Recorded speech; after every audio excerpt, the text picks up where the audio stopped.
Morgan. Oh, yeah. He lives in Ohio.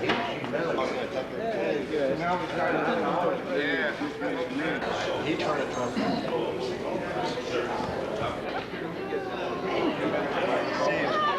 You're always the first one I see.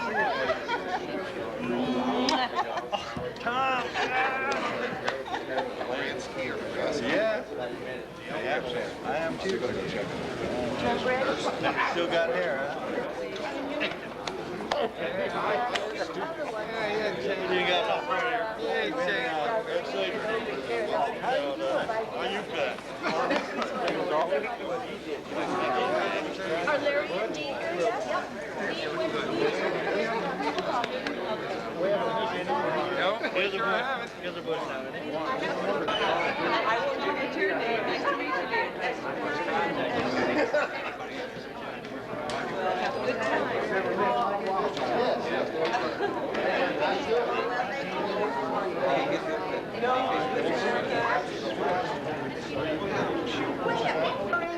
Finally. Finally. After 2 kids, finally.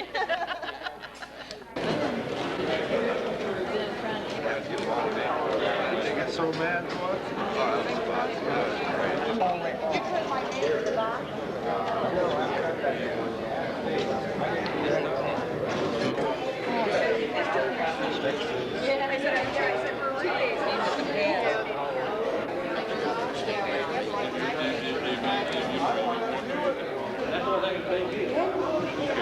I told him to stay there.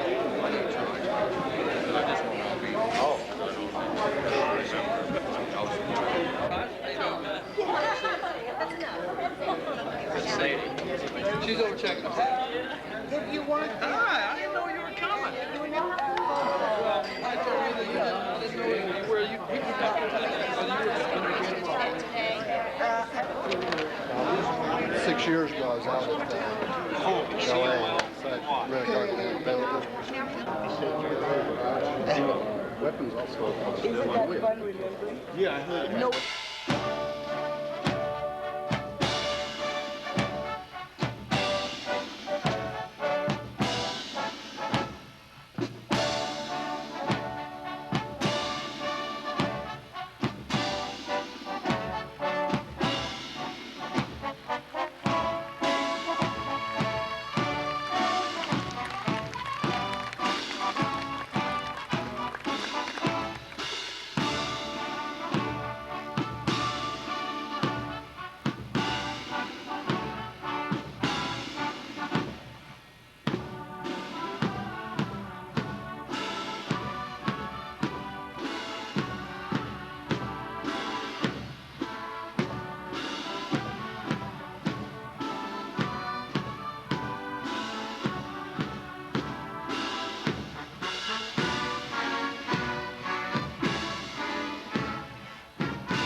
Bridges anyway.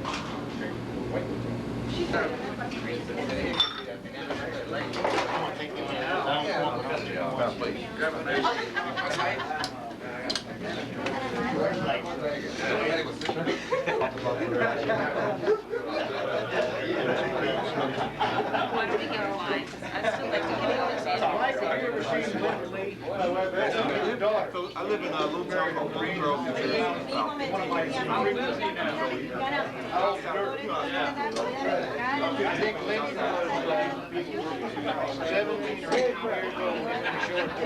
He's on the working detail, huh? Yeah.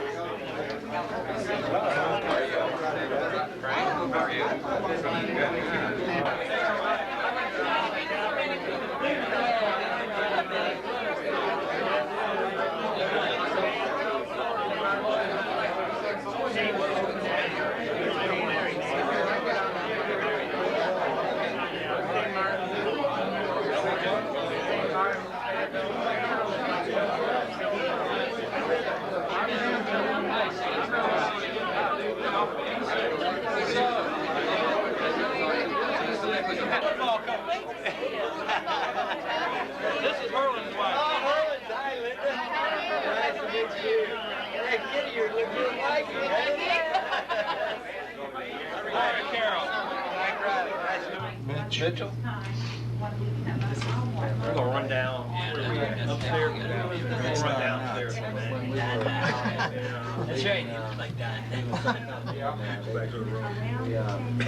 He's getting mad. I used to call him down nuts. Somebody come in. We got 10 down, we call Carmen up. Gas down the machine gun in the morning. Got his generator in the dirt. Estimator out on everything. And mine gets off, but my body was. We were the rear guard, and we got lost. We didn't know where we were at, so we just said, let's stop right here. Hey, this is about We stopped right here. in the middle of the night. That's it right And there. one guy came back, came back and got us, went right on back through. Made it big with all four. Garcia, company driver and I. Ain't nobody Because around. we were going over those little rolling hills before we got, I think that was the same day. What happened is there was a squad, somebody out in the hill. It was a real bright day, I know that. Yes. Usual day. Yeah, and they got ambushed up the hill, and the company stopped to sort of act as a communication coordination back, and that's how we caught up with you guys. I was so glad to see you. Never will I do that again. Point with no problem.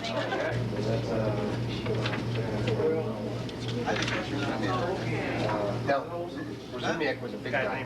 This is little guy. Wait, you guys, you know what, the funny man is you guys still hang around together. There's a bourbon and milk yet? Hey, bud. Let's get checked in here. Horse? Doing good. Who is Colby?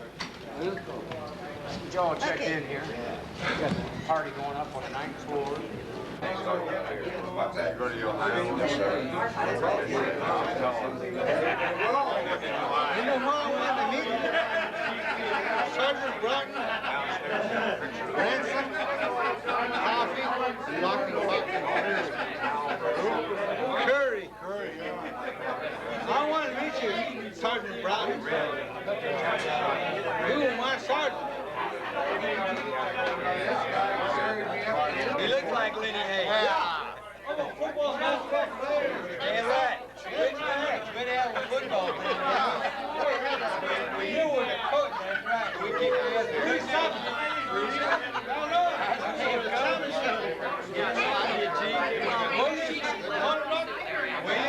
Adventure nose guard. They said, we had, you weren't with us. We had to go down and get uniforms from San Diego. I had a good trip. I played football with him. It was coach in San Diego. He gave us some practice teams. We haven't changed a bit. They laughed at us. Right. We went to the championship. We got the championship. Skates. That's skates. I left.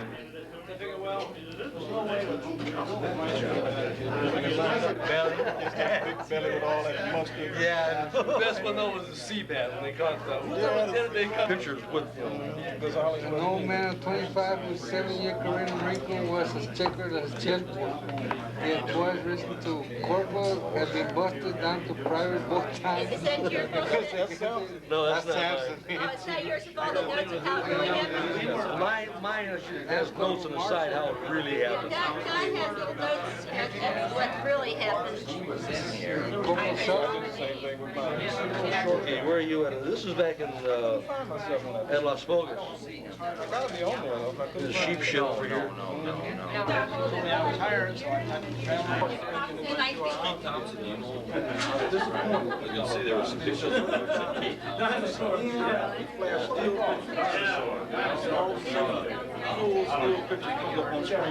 of the No, it's a full thing.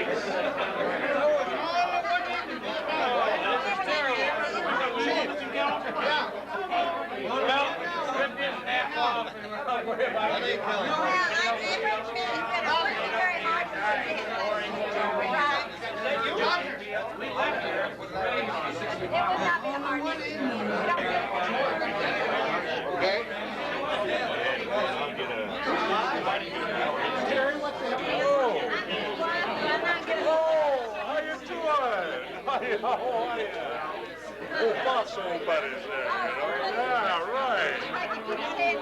Oh, well, I tell you what, they were keeping mine down at the time, you know. That's why I'm here today, you know. How are you? Great.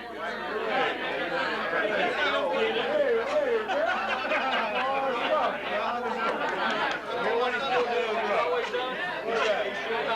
I know.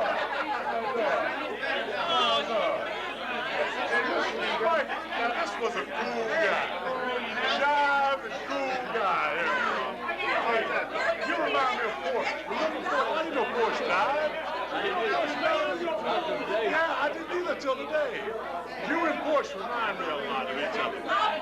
And, see, you were from New York too, weren't you? Pennsylvania. Well, you guys have gangs up there in Pride and all that.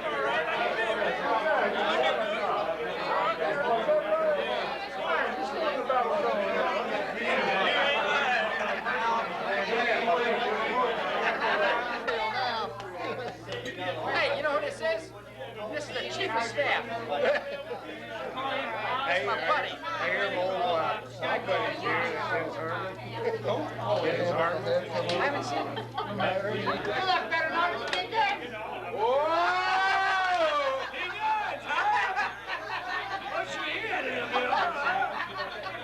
I gotta help Larry on this one.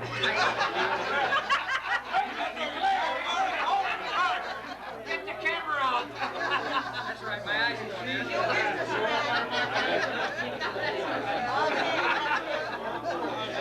You like that cover? I don't know if you have to wear that. I've never read it. I never heard that. That's me fighting the bull. That was on your parents' name when you was a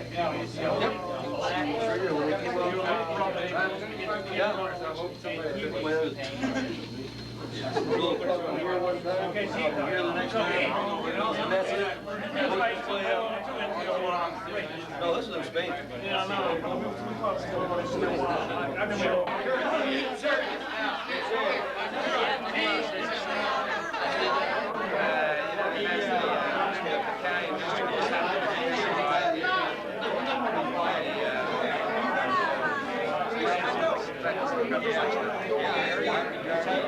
Just came in.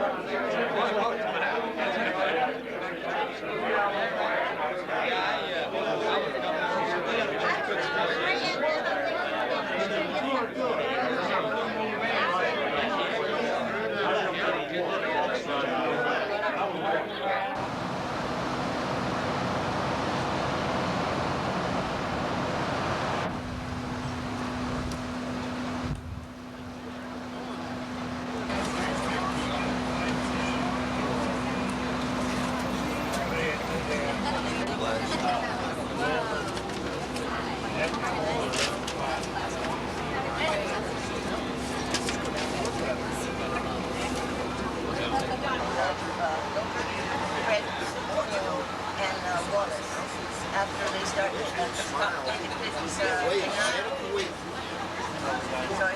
Yeah, you know, we can do the whole cat. We didn't want to have a mini Charlie. We're all in our faces. Sunshine faces.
Well,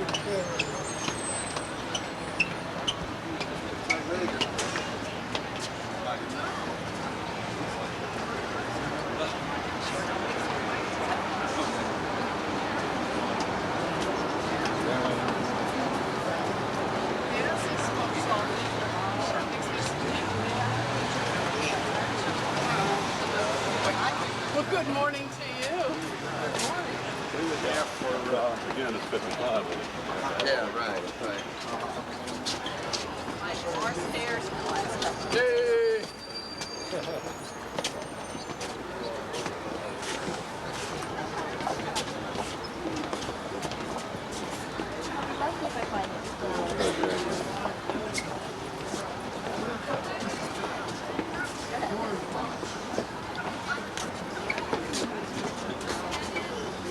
See, catch them all.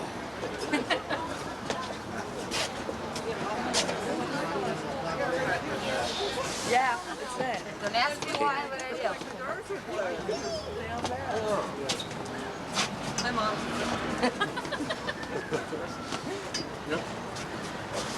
I was going to take a picture of picture. Let's go. Is this about the Bain? Yeah. Don't die. Thank you.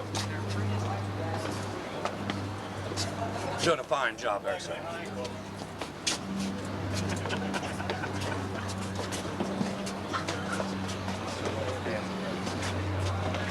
That's all right.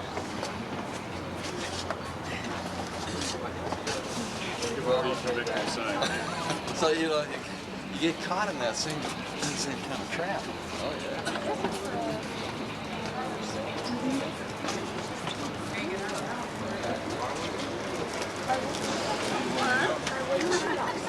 Why didn't she does this? Oh my God. 7 hours. 11 hours. And then we kept hitting, I guess you call them air pockets. Oh, I thought it was going to die right there. They got that shaking. Join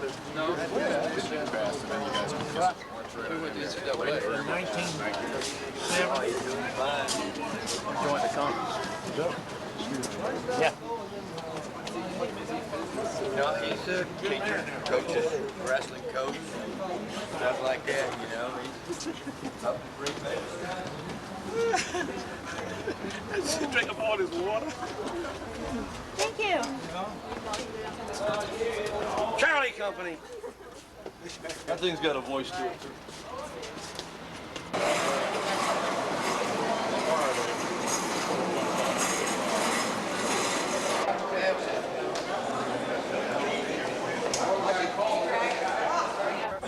He's the only 5-star general we've had that's been a part of the United States Air Force.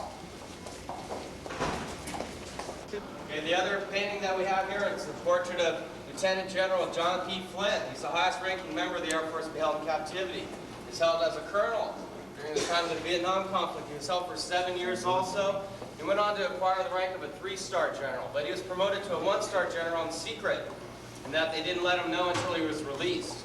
That was in order to get his early release as a colonel rather than a 1-star general. Okay, further along on the tour, we'll be walking through this corridor and going on to the Marine Corps corridor. I'll place a portion of his honor from this corridor. The last ranking enlisted member of the Marine Corps, Sergeant Major of the Marine Corps, David W. Summers. Plus the executive of the Marine Corps working with Kavanagh, and the building going to Main.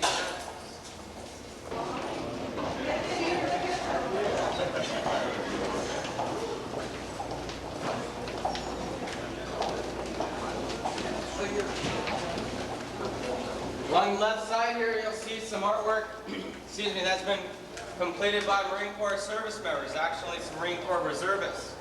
This depicts some Arctic expeditions, training, and competitions in the Marine Corps.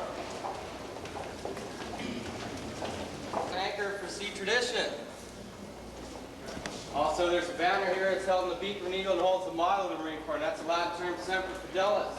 Up top here, you have the Department of the Navy on the Marine Corps symbol. The reason why is that the Secretary of the Navy has a dual role in that he has the authority over the Marine Corps as well as the Navy. That pretty much leads us to our next corridor made of solid oak and have brass trimmings. All along the right portion of the corridor, you'll be able to view the past Secretaries of the Navy, Along the left side, you'll see some artwork completed by a British artist, by a man by the name of John Hamilton.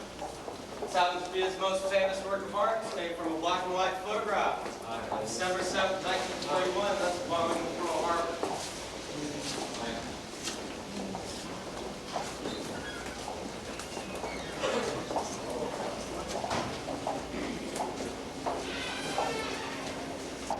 On the right side, you have the office of the Sergeant Major of the Army.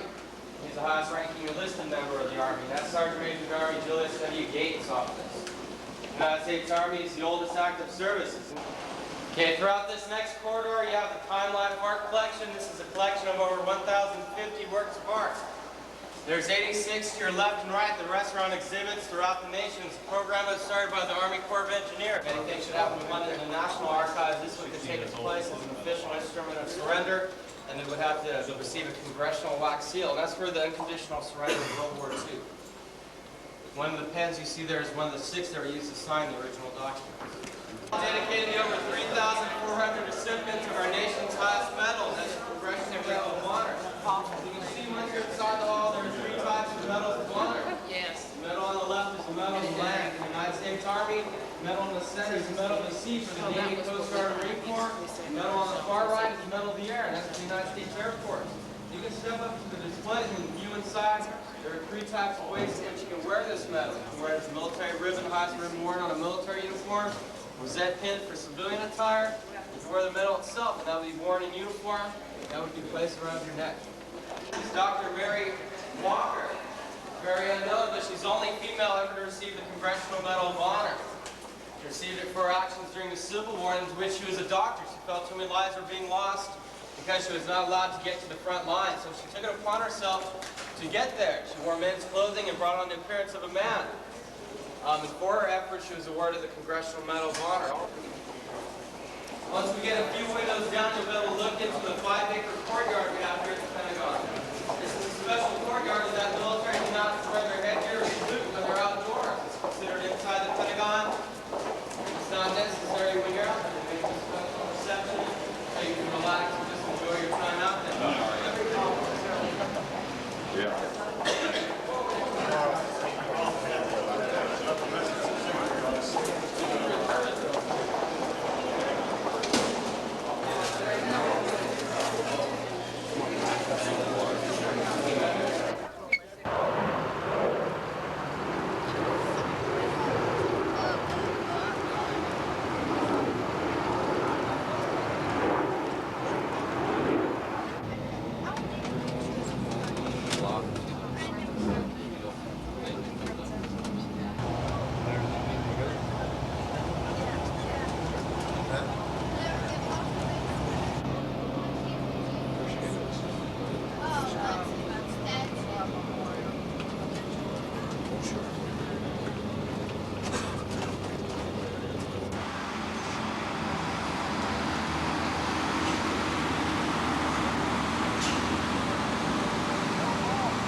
Charlie Company!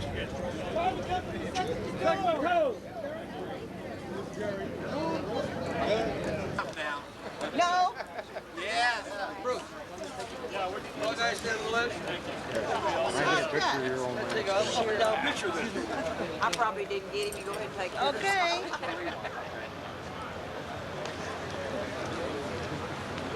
Second platoon. Nice seeing you. I didn't see you last night. That's right. Where were you? Oh, I'm not allowed out of my room. I was never there. I had to keep after him.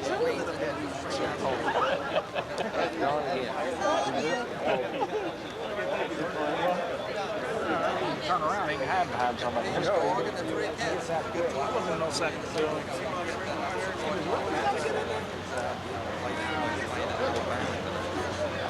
Tell us when you're done.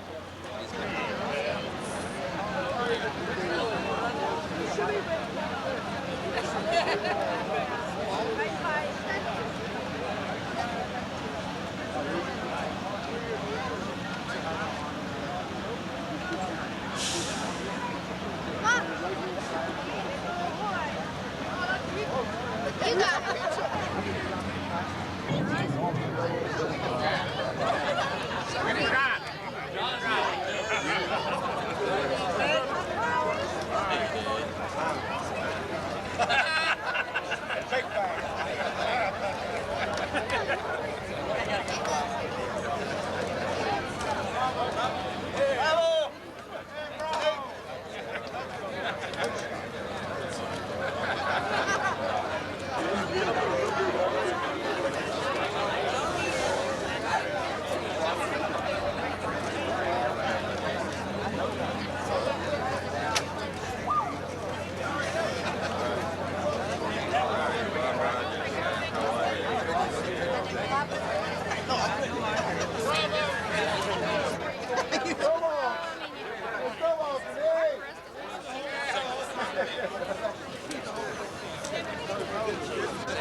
One more time, guys.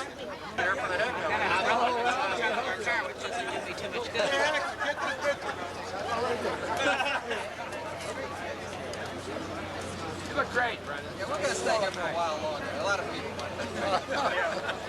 It's free right now, pictures. In about 1 hour, we're going to charge you to take our pictures. Get them now while it's free. Hey, we're going to make a lot of money.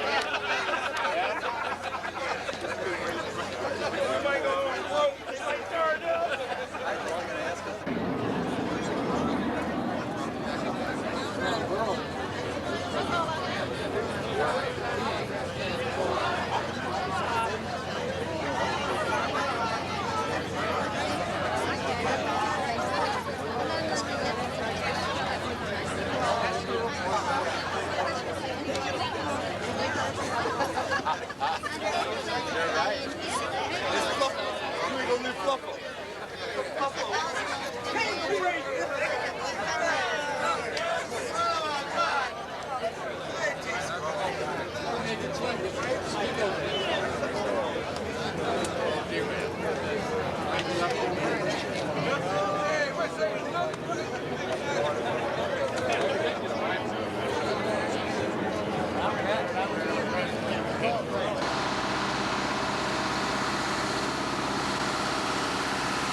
We just decided we're not.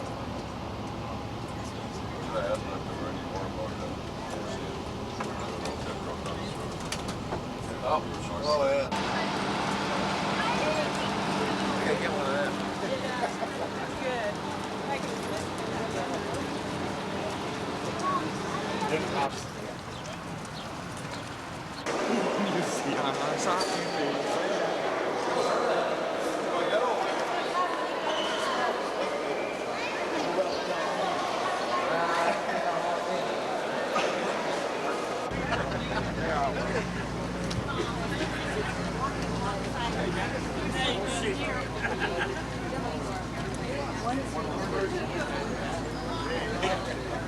We'll be taking you to two places in the cemetery where you'll be be exiting the bus, and we will wait for you at each place. You will be reboarding our same buses. And the first stop that we make will be at the grave sites of John and Robert Kennedy. And after that, we'll go to the Tomb of the Unknown Soldiers, where you'll catch a changing of the honor guard ceremony.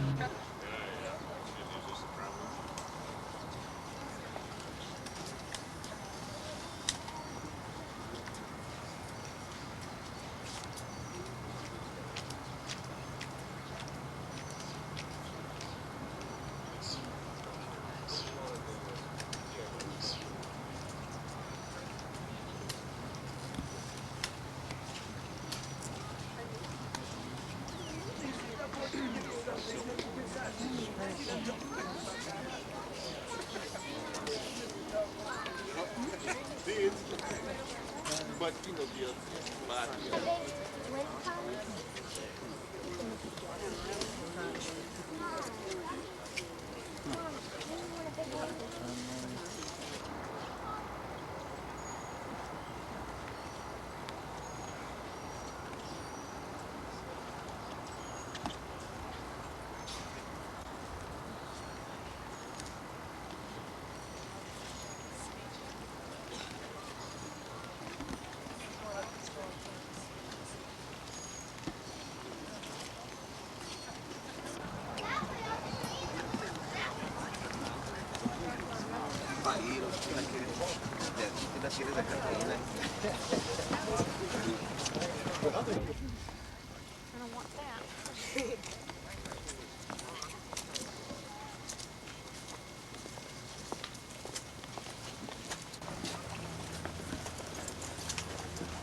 Ladies and gentlemen, may I have your attention, please?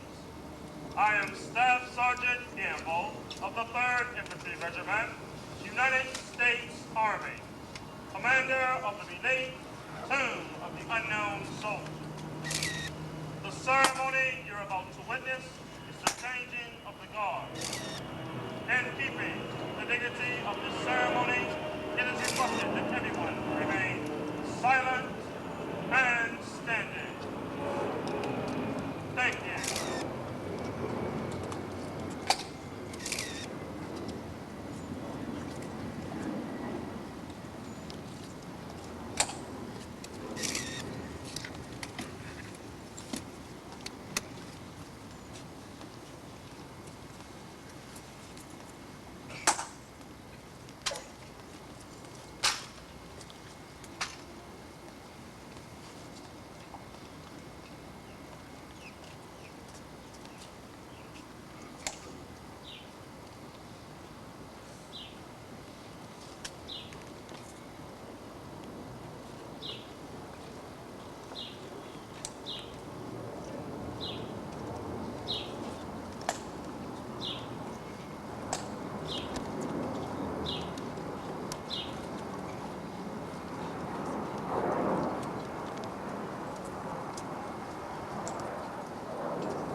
You sure now, Roger? This one's okay? Yes.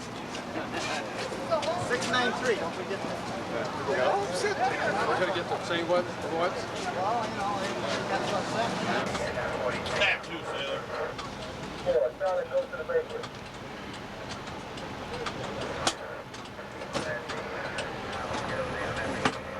How you doing? Oh. Can't go away first? On the ship first, then he'll go to the museum when it opens. Anyone here from the joint?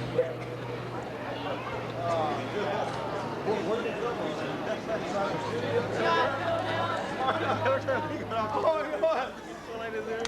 yeah. And you know, for that one. How are you? Long?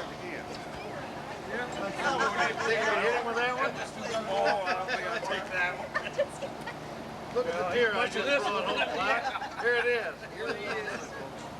Got him with one round. Gonna see me drop.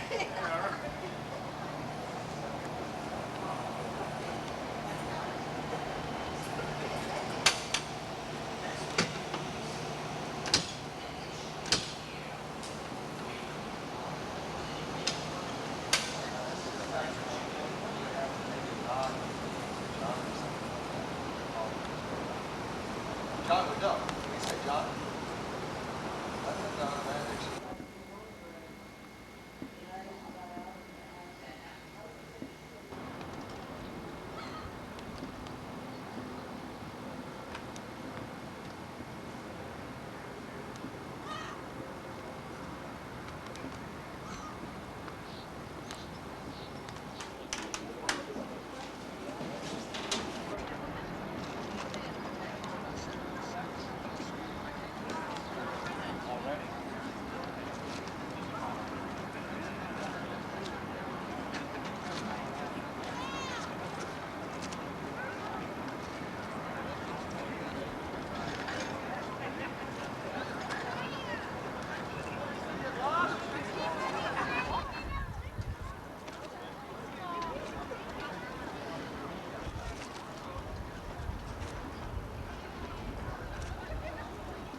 Oh, conscience, yeah. We're 50. We're in the first 50. I bet you'll take your put it in your pocket next time, won't you? Now you're on campus. What, you right to the front here? How'd you get up so close? You must have been one.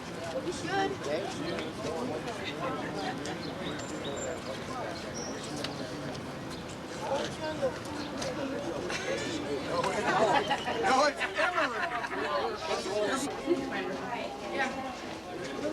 Should we just go anywhere? More than one lip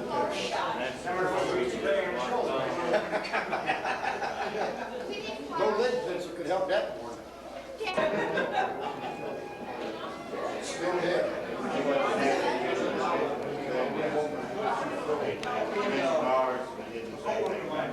Then we didn't have that.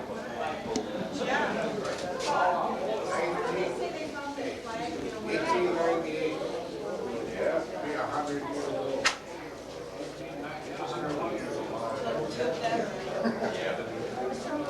That big sword.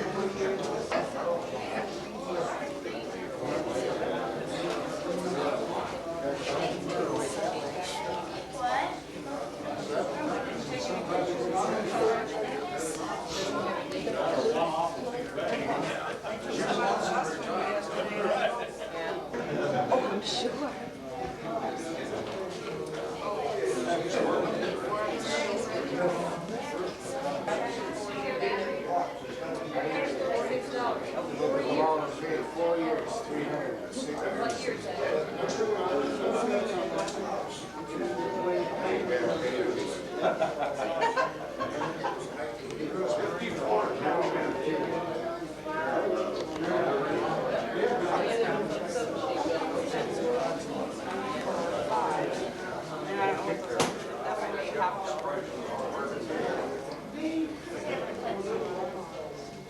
The first Samoan battalion, Marine Corps Reserve. China Marine.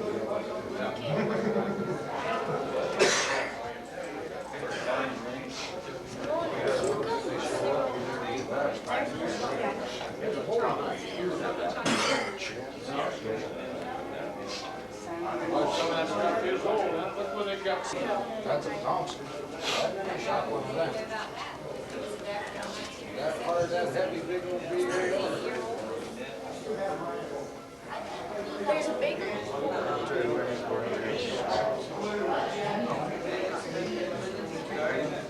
Watch out.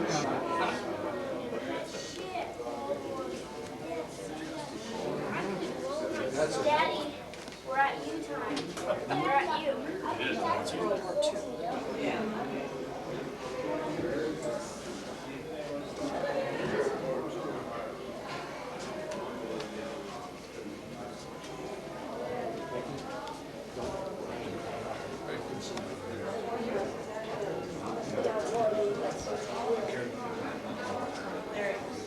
Navy ship, I won't let you go.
Yeah.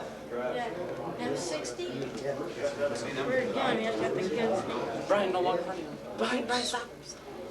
It's right around there. See the little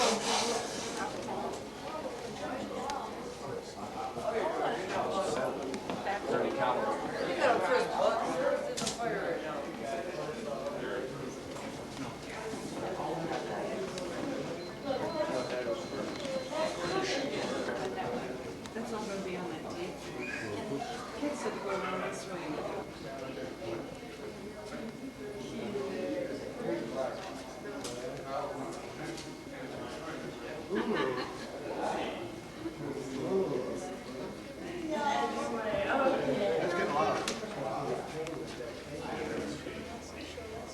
Yeah, he got some of the show last night. You guys don't.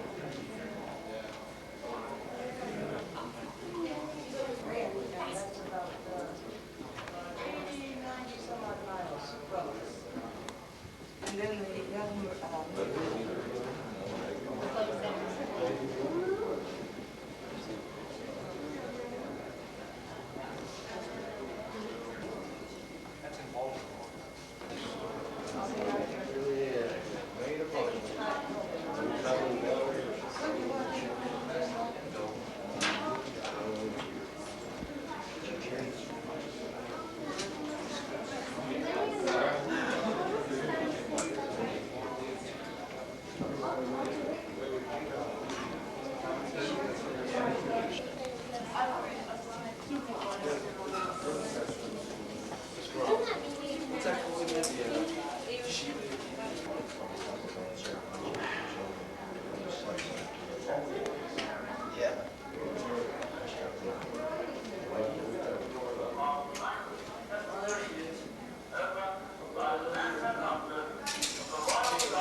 Winchester 170.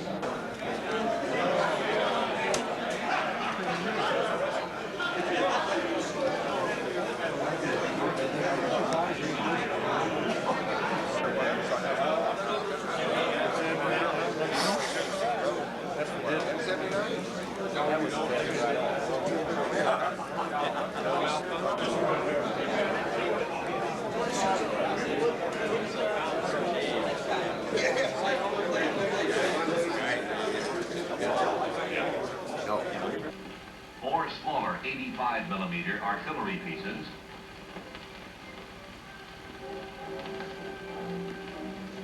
and 25 60mm and 82mm mortars.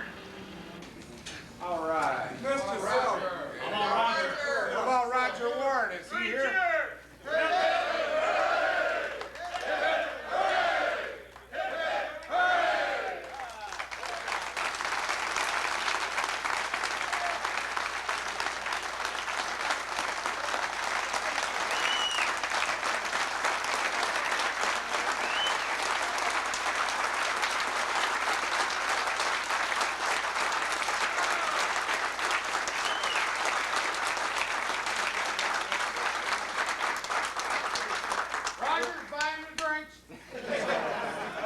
Appreciate that, and we'll talk more about that later this evening, but I do appreciate it, and I hope everybody's enjoying themselves here. We have a full evening. We've got all day tomorrow, and I tell you, when we go down to the wall, I'd like for everybody to be wearing those T-shirts. You know, we did it the last time, and I'd like to see everybody show up with those T-shirts on. Okay? Wait a minute, we need to give Roger a hymn.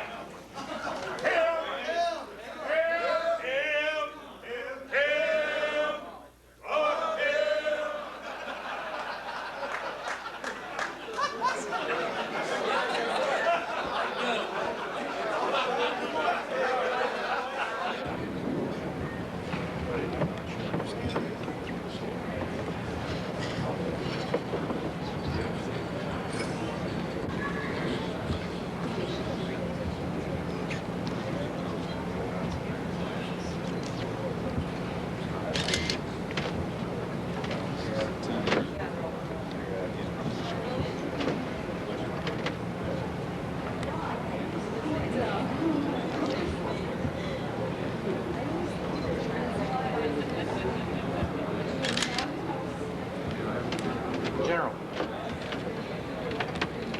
Sir.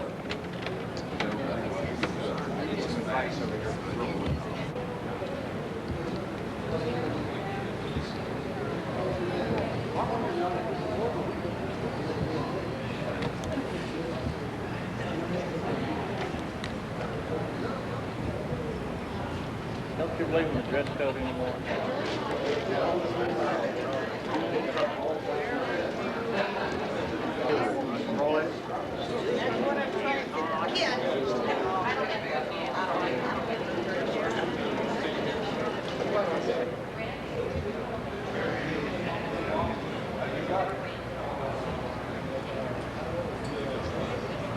Still got that chick.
Okay, here, give me that plate. And you take the salad. Hi, Ron. How are you tonight? This was the finest Marine outfit that I served with in my 28.5 years in the Marine Corps. You guys were something else. I talked about this 2 years ago and compared you to the units that were in Vietnam in later years, and Lynn Hayes said something about that today, so I won't go into all that, but it was fortunate that we had all that training and were able to do such a great job. I didn't do something 2 years ago that I thought of after I had an opportunity to talk to all of you, and I want to make amends for that right now. And we talked a lot about, and I've already said it already again tonight, what a great outfit this was, and what a great job we did over in Vietnam. And there were a lot of people that were back home and worrying about us. When we were over there, we knew when the pucker factor was climbing up our neck, and we knew when we could relax. And all of our wives and sweethearts, wives-to-be that were back home, and our parents and our children didn't know. So they worried 24 hours a day, and they all waited for that dreaded knock on the door. And so I'd like to take this opportunity to thank all of the wives and sweethearts and our loved ones back home for all their love and their support. And for those ladies that are here tonight, the wives, those of you who were sweethearts back then, I'd like to have you all stand up, and I'd like us Marines to give them a hand.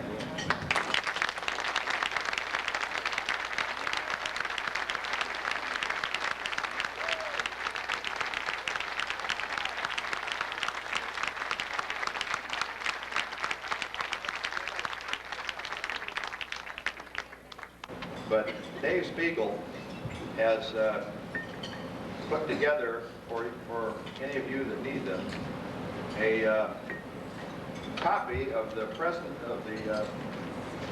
presidential unit citation that our unit got when we were in Vietnam. Now, for those of you who stayed in the Marine Corps, of course, this came to you in the course of time in your records, and ultimately you were able to go out and get your decoration and wear it on your uniform. For those of you who got out, you probably never even knew this existed, but this is too long to read right now, but it's a wonderful, well-written presidential unit citation for the period of time that we were in Vietnam. And Dave tells me that in researching presidential unit citations, this is one of only two in the history of our Marine Corps has ever been signed by one of our presidents. And the other one was for Wake Island in the Second World War, and this one was signed by President Lyndon Johnson.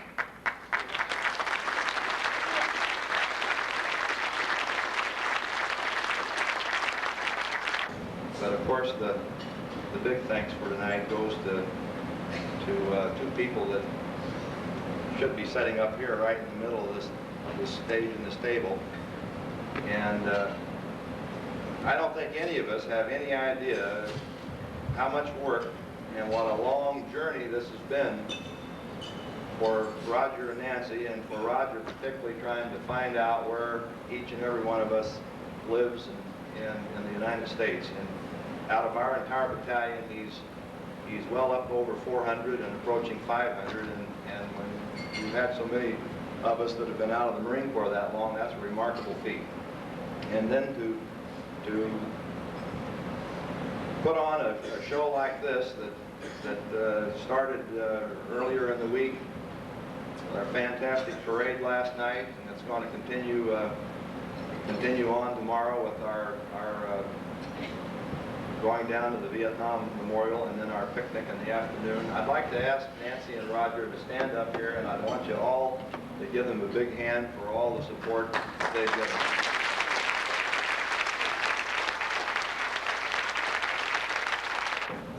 I'll start down at the far end of the table with Lynn Hayes. Lynn Hayes was the executive officer of Delta Company when we were I hadn't forgotten. And next to him is Mike Riley. Mike Riley was the CO of H&S Company. Now, the distinction that these two gentlemen shared was that they were lieutenants, where the normal company commanders are Marine captains. So when you've got first lieutenants that are thought that highly of, that are given those assignments, you know you've got some outstanding Marines. And I'd like to ask Mike's wife, Phyllis, on the end down there to stand up. Nobody escaped.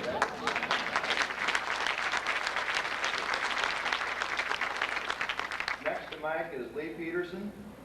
Lee was the company commander of C Company. And next to him is his wife, April.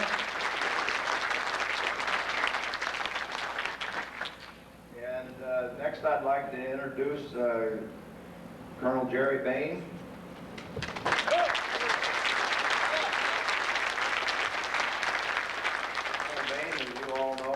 Battalion commander when we were still back in Okinawa and was our leader as we went down to Vietnam and was with us several months down there. And seated to his right is his wife, Kumi. I'm going to skip the next couple right now. I'm getting back to them in just a minute. Next we have Brigadier General Bill Lanigan. General Lanigan was our commanding officer.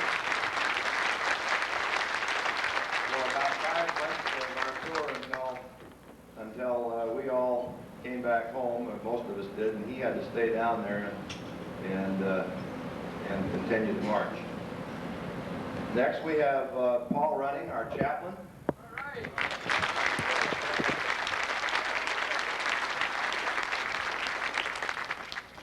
And then we have R.D. Ross, who was the company commander of Bravo Company.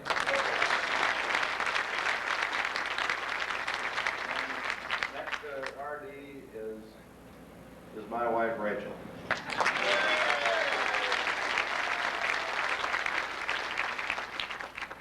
And then I'd like to introduce our guest of honor and his wife. You know, when you've got one of your own that does it so good that he goes on up the line and becomes a general, it makes you all pretty proud, every one of us, and it certainly does me. And I know Mike's been around long enough to know that a good deal of that credit goes to some of the guys that are sitting right out here. And I'd like to ask Mike and Kathy to stand up. Mike's wife, Kathy.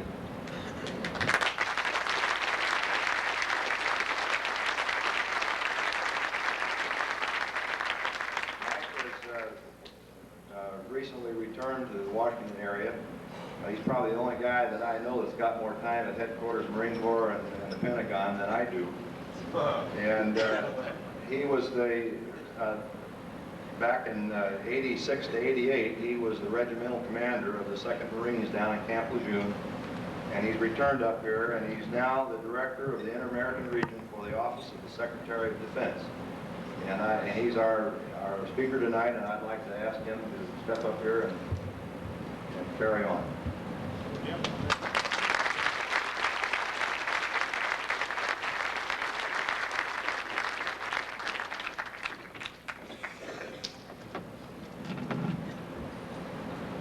It's really great to see some of the old friends here tonight. Before I start in, I just wanted to acknowledge a couple special people.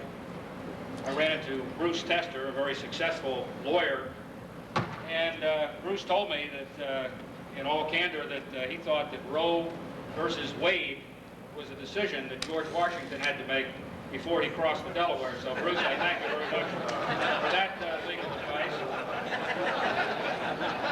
I also ran into Brendan Kavanagh. I hadn't seen him for years. And Brendan recently went into a plastic surgeon. And he went to the plastic surgeon and he said, "Please, sir, could you put one of these Gorbachev birthmarks on my skull?" And the plastic surgeon said, "Gee, Mr. Kavanagh, no, I'm a plastic surgeon. I take those off, not put them on, but can you tell me why you want the thing on your head?" And Brendan then responded, he said, "Well, I saw Gorbachev on TV. He was being interviewed, and the guy asked him, how did he become so successful in foreign policy? And Gorbachev went. So much for Brendan Kavanagh.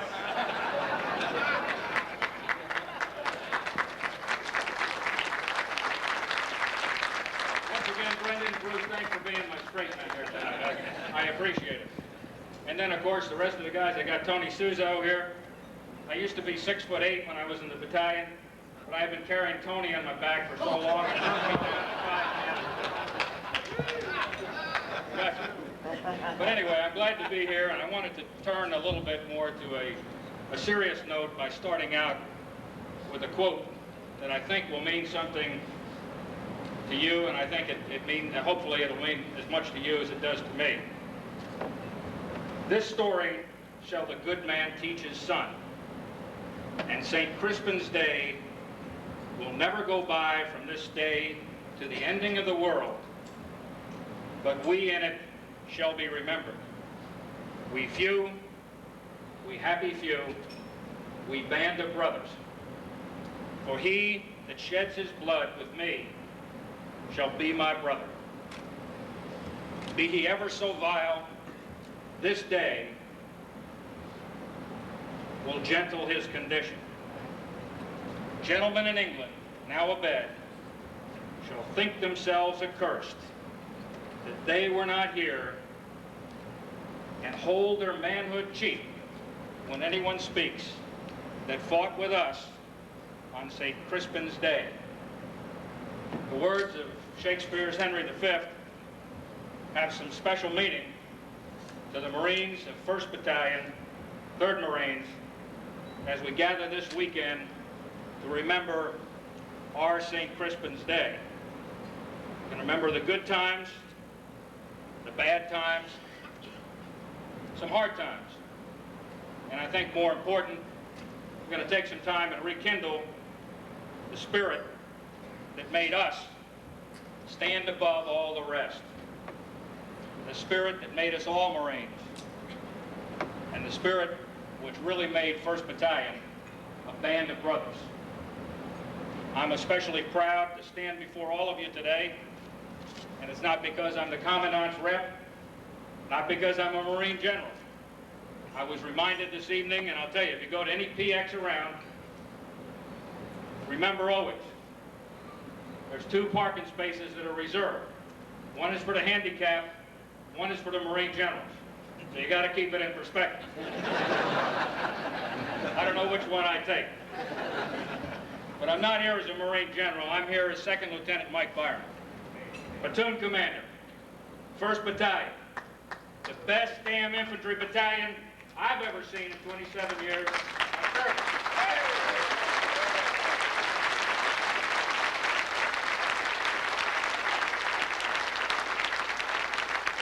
I'm here for a special reason, because I want to thank each and every one of you and your wives, for the Commandant, and for our Corps for making that battalion what it was.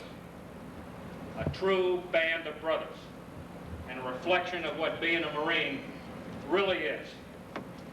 In contrast to a lot of those less fortunate who couldn't serve in our Corps, we all know what it's like to be a Marine.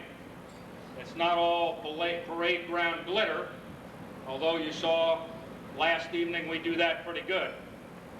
It's a lot of mud, a lot of hard hills, humping 327, out in the valley, over those rice paddies. A lot of hard times, a lot of good times, a lot of self-sacrifice, both on the field of battle and doing those little things back in the cantonment area.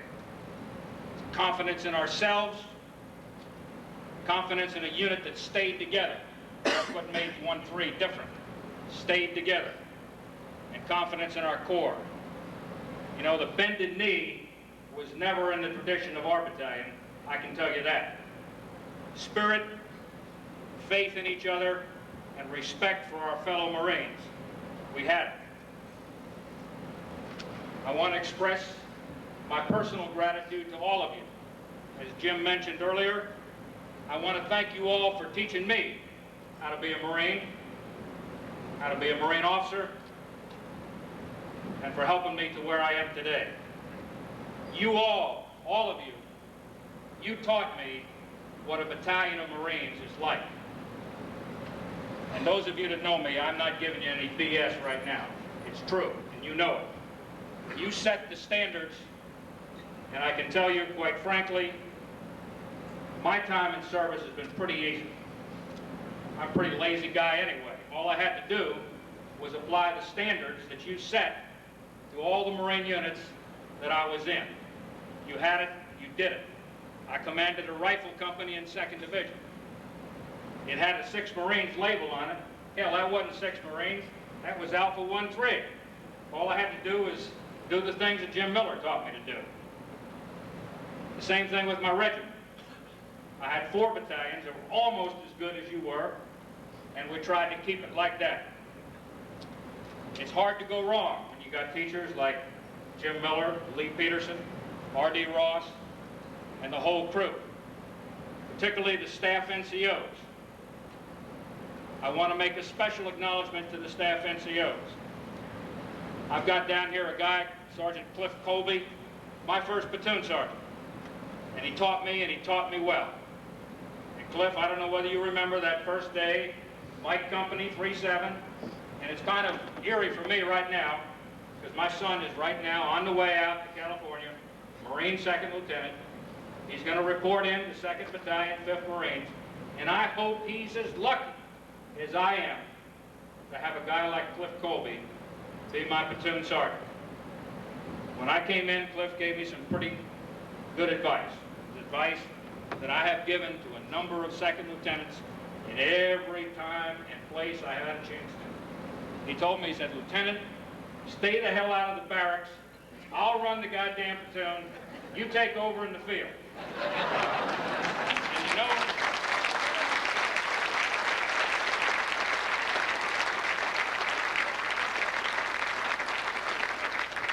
And you know, he was right. He was right. And that's the hardest lesson a lot of young lieutenants have got to do now and learn right now in the Marine Corps. They've got to trust the staff NCOs. And again, the special acknowledgement I make to the staff NCOs of this battalion is you taught us, you taught all the officers back there, you taught us what a staff NCO in the United States Marine Corps can do. And again, it's been one that I've been lucky enough, and I've applied over the years, and I've tried to follow through on across my time in service. And it's one that's never let me down. I've never had a staff NCO let me down. And Cliff, I owe it all to you. Thank you very much. Cliff, stand up so they can see. I tell you.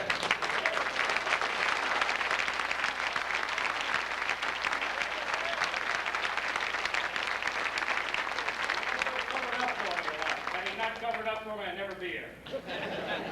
But Cliff, thank you very much. Again, another special acknowledgement, I think, to our senior leadership.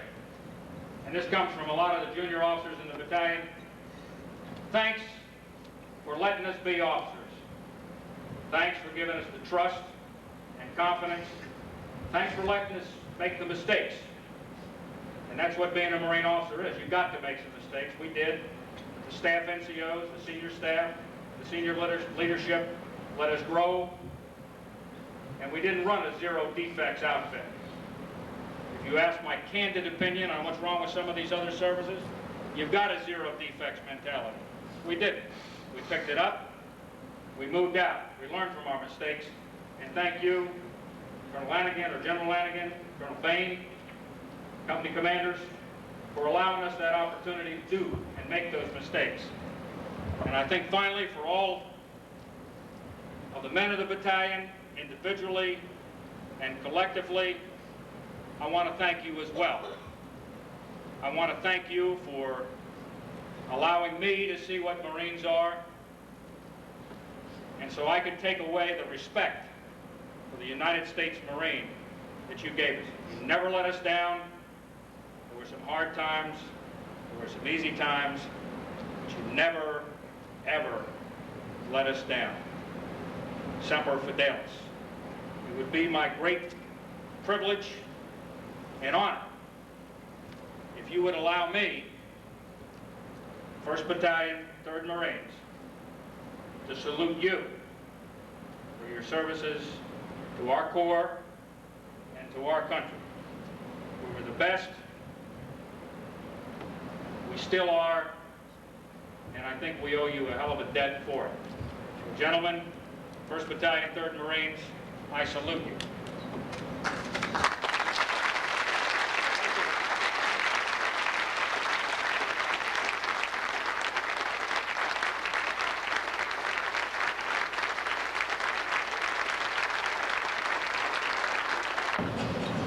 We're really fortunate tonight to have a young man who's come all the way up from North Carolina. This young man's name is Jeffrey Tillett. He's the son of Sam Tillett, who served with us in over at Mike 37 back in '64 at Povis. This young man is his last award was the National Grand Champion Children's Whistler. He won this award in Lewisburg, North Carolina. And he's been whistling since the age of 4 and has held this title every year since. And what he's going to whistle for us, and you're going to love this, he's going to whistle the National Anthem and a Marine Corps hymn. And the Marine Corps hymn is actually the song that won him the championship.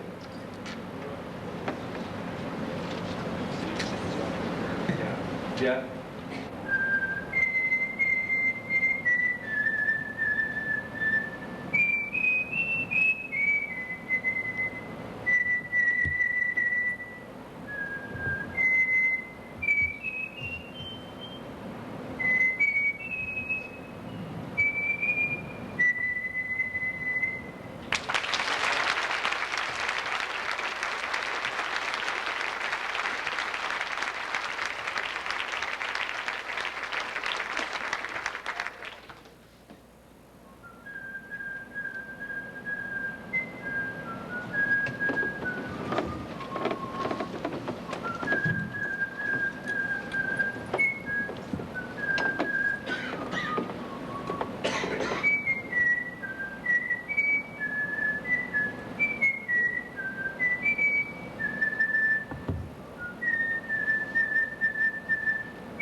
Welcome, and you've made this a dream come true for both of us.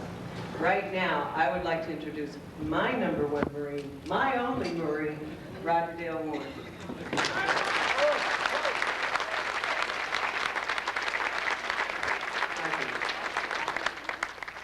I've got a few special awards I want to give out here, and the first one I want to give to is General Byron for his very inspiring speech. I don't think I've ever heard it put in the terms that he put it in, but I've always felt the friendship and the camaraderie we've always had. And so, to General Byron, I've had a plaque made up, and it says to Brigadier General Mike J. Byron, thanks from the men of 1st Battalion, 3rd Marines, 3rd Marine Division, Vietnam, 1965, Semper Fi. All right.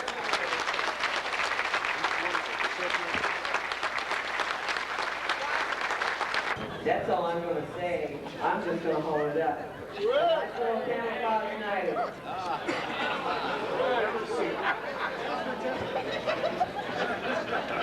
Lisa Preston.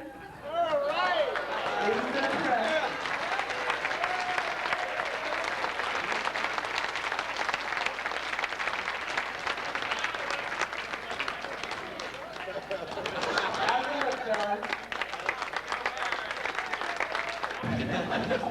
One of the latest fashions I've seen among the young people is the boxer short style shorts that they wear on the outside that normally is worn on the inside.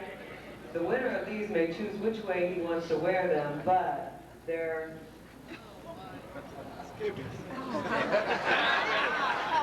okay? And those go to Talmadge Pearson from Charlie Company. Hey.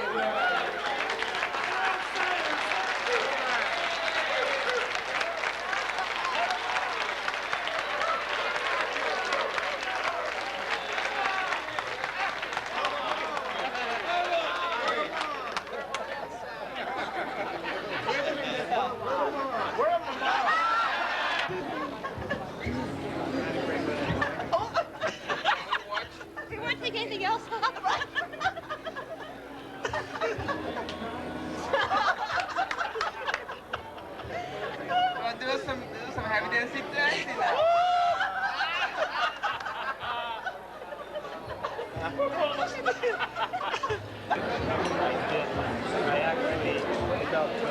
And we came up with a United States flag that was flying as we assembled here in Washington, D.C. The flag flew over the Capitol building for us on Thursday. The flag was taken down. It's being packaged up for Roger and Nancy for their efforts in putting this reunion together. I have here NFL football that was signed by Gail Sayers. It's an official NFL football that was, 400 of these were signed by Gail Sayers last year at my company, Castro, and I had 2, so I want to give you 1. And you got it right here. At my house, anytime they wanted it for dinner. Now see, if everybody do that, they can eat free all year round.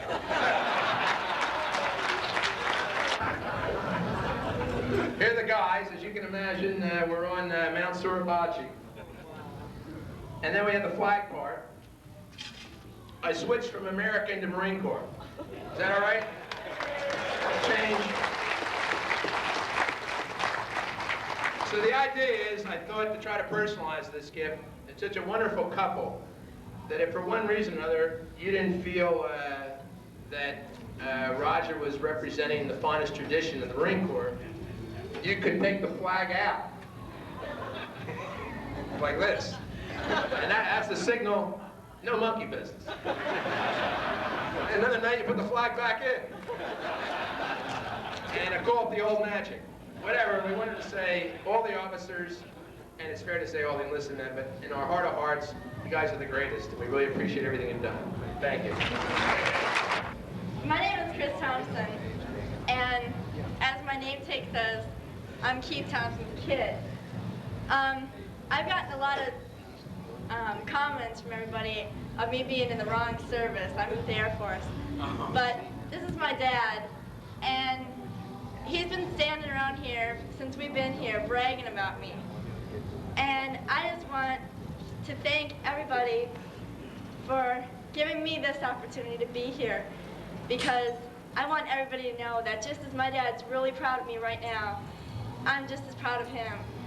And on behalf of all the young people here, no, maybe we weren't there with you, but this whole opportunity for us to be here has helped us to understand a little bit more. Thank you.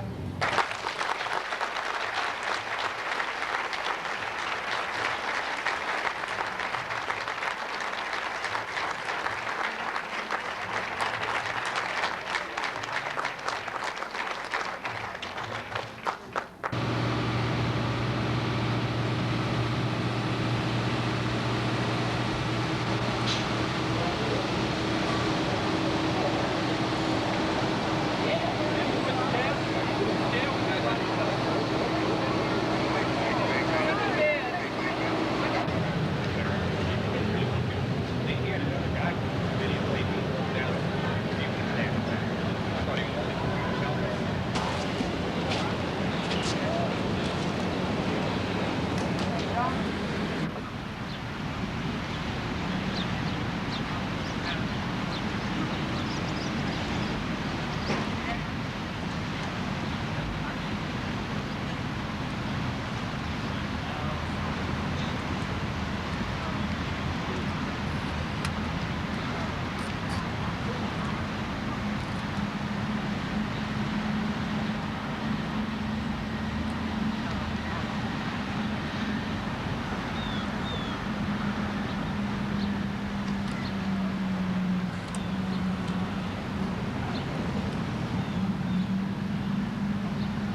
Art time.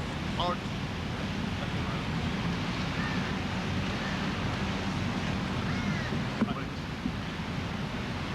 Colors, halt.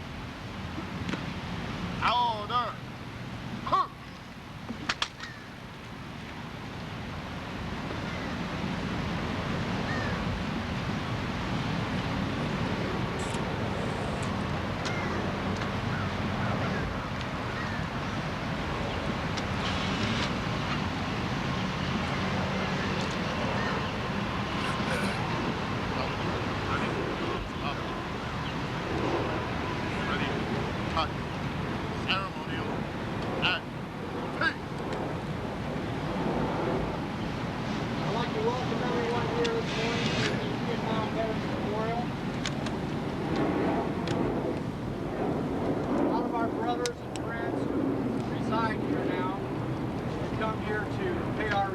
And honor them after 25 years. And we'd like to lead off this morning's service, as you may say, with Richard D. Ross, the company commander of Bravo Company, saying a few words to one and all.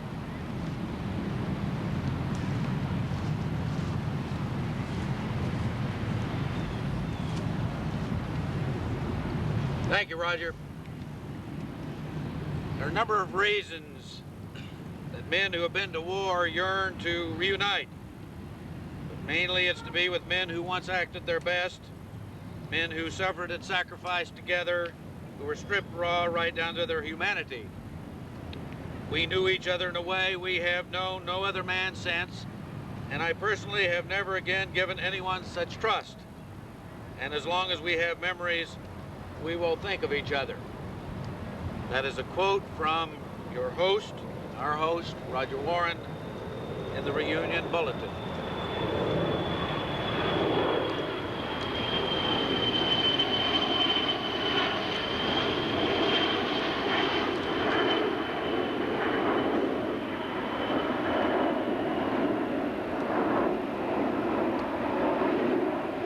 And thus we celebrate our 1-3 heroes, whose names are recorded in our nation's capital, our wonderful nation's capital, in the company of Abraham Lincoln, George Washington, interestingly enough, a refugee from Nazi totalitarianism, Albert Einstein, right across the street. Not another monument to the heroes of other American wars. Pay homage to the individual. And that's what we're doing here this morning. It is proper, and it is particularly heartwarming and rewarding that a monument to our comrades can be visited by their heirs for hundreds of years, as long as there's a United States of America. 200 years from now, kids, your children and your grandchildren and your great-grandchildren can come to this memorial and pay homage to the friends and comrades of your hero from 1-3, 1964 and 1965. As recently as 2 years ago, as recently as our great reunion in Springfield, Ohio, the Soviet monolith had not obviously begun the disillusion that is so apparent now with each new pronouncement from Eastern Europe.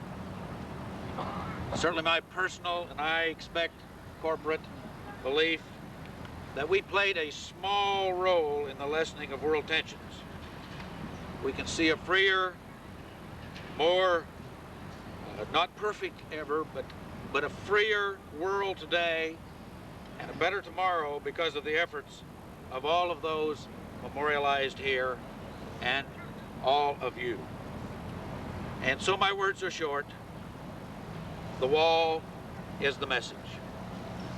Chaplain running, if you would please.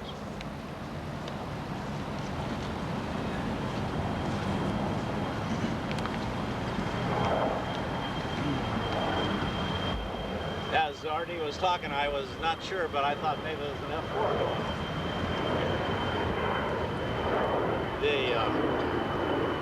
This morning I was just looking up the text some of us where there's a text for the day. And the reading in the text for the day in Matthew 10, verse 39, are these words. If you save your life, you'll lose it. If you give up your life for my sake, you'll find it.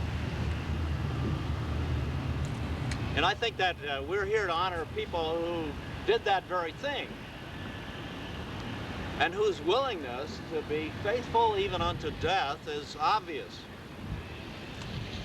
And the very size of the wall, the very large number of people there, tells me that there were a number in that company. There are some other ways of losing your life, however, and I think each one of you understood that. Somehow, if you hold something back, what you could have done is never done quite as well. Jesus uses the picture of a seed falling into the ground dying. Well, we know a little more scientifically about the seed. It doesn't really die. It changes its character and grows into something else. But that figure is also important, I think, with each one of us. We have been given 25 years more than those men over there have been given. And we've had and found other ways to lose our lives in what we do. Certainly the gift of that 25 years is something, and I haven't walked by the wall yet, but I'm getting ready to.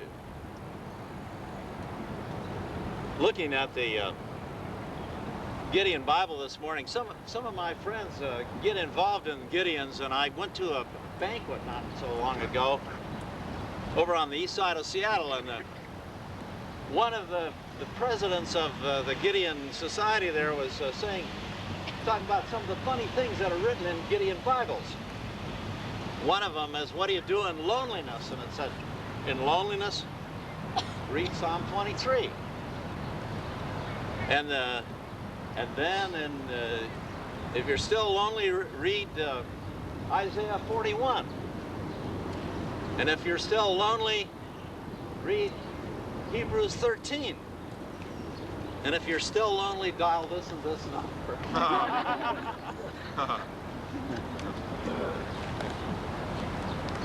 It's been an emotional time for me here. I don't come with anything that I'm going to do here. I've just come with something that's going to happen to me. And sharing with those of you that were there 2 years ago, that was part of the story.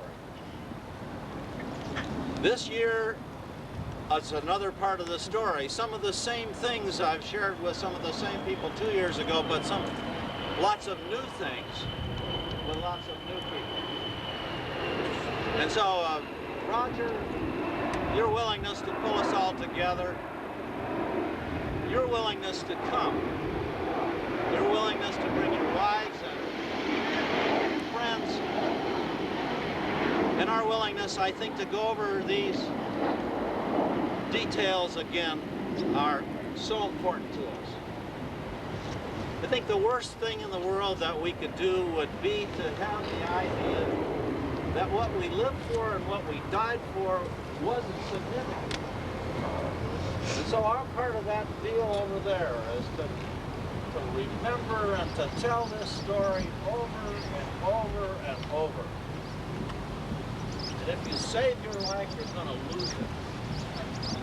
But if you give your life for something really great, whether it's through death or whether it's through service, you're going to find it.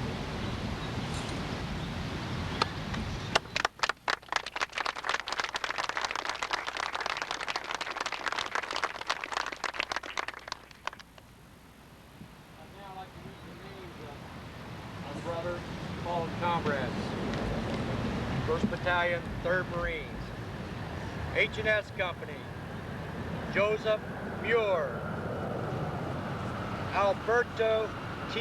Anzalua, Kelly K. Hines, Lawrence Hemmer, Richard L. Josendahl, James R. Long, Robatelli, Jerry J. Sanders, Oat T. Thompson, Alpha Company, Carol M. Bierman Jr., Brian J. Gautier, Thomas M. Joyce, Jack B. Leaf, David G. Lucas, Rat G.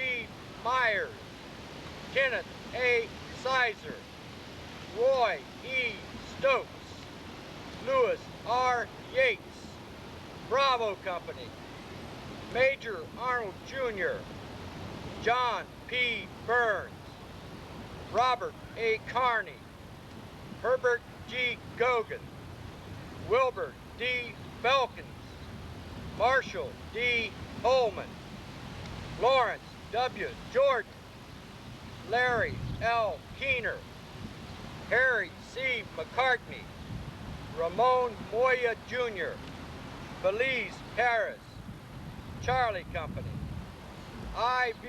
Borage, Anthony G. Calverley, Carol E. Bankhauser, John W. Lake, Curtis Lockhart, Patrick P. Manning, Randy N.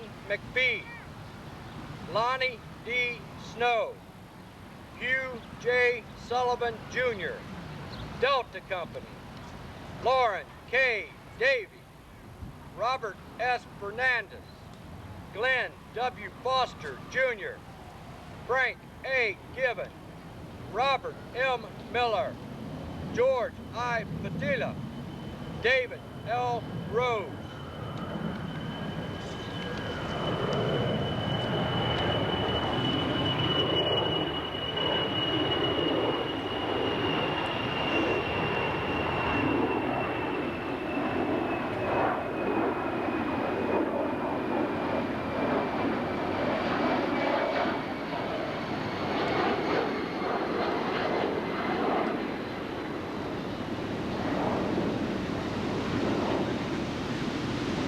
Oh Lord, this morning we remember other times and other places. We are thankful especially for those men who are honored at this memorial. We are also thankful for the lives in which we have enjoyed and depended, and which have so much enriched our lives. You are from ages to ages, and you promise someday a new heaven and a new earth, where the former things will have passed away, where there will be no more sorrow, no more tears, and no more dying. We are thankful to be here today. Bless our coming and our going from here on evermore. Amen.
Hey!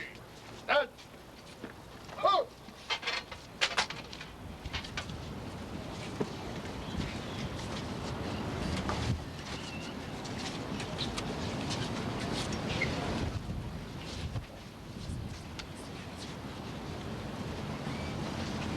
Shoulder! Hook!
Color guard. Hey, Cooper!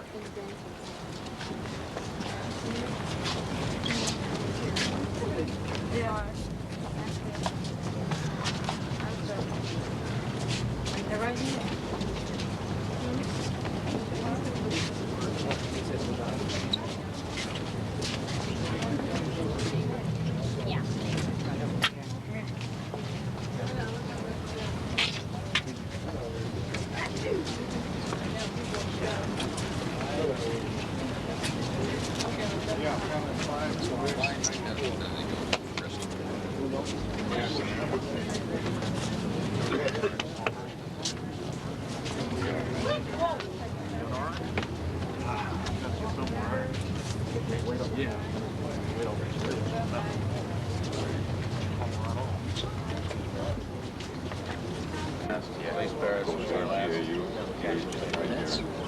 Last day, he was taking pictures. He was taking pictures. GAU of the position in our area. They were out across on the south side of the river. What's your first name? Never anything. Kenneth Seitzel. Yeah, Seitzel. Right back behind. You go through there, and there are lots of David Rose. What was your name, ma'am?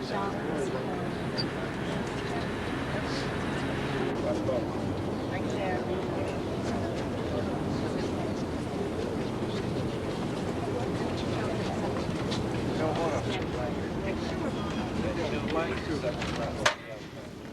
Didn't work, huh? Okay, we get the regular pins.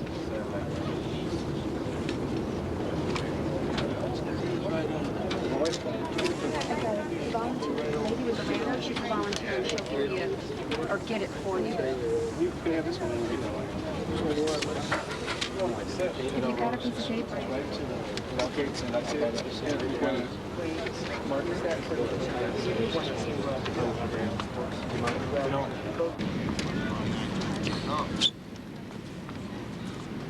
It's moving closer to here.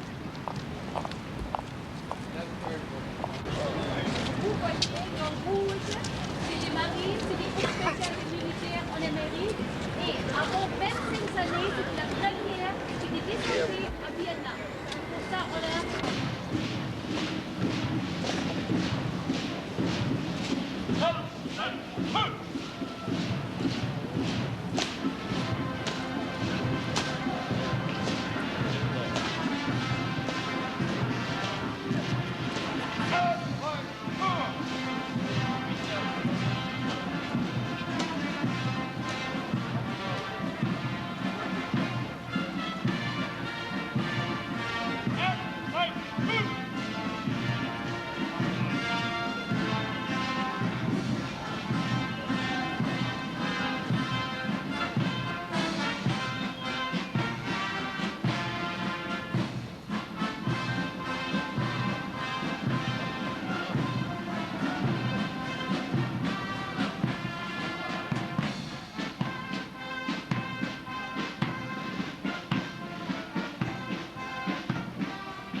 The Marines in the spotlight perform before thousands of spectators annually. The M1 rifles they carry, with fixed bayonets, are standard for all of our platoons and are fully operational. The platoon executes its drill sequence without verbal commands. Ladies and gentlemen, Marine Barracks, Washington, D.C. proudly presents the United States Marine Silent Drill Team.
made up the other 25 burgers are out in the line all the way down the back.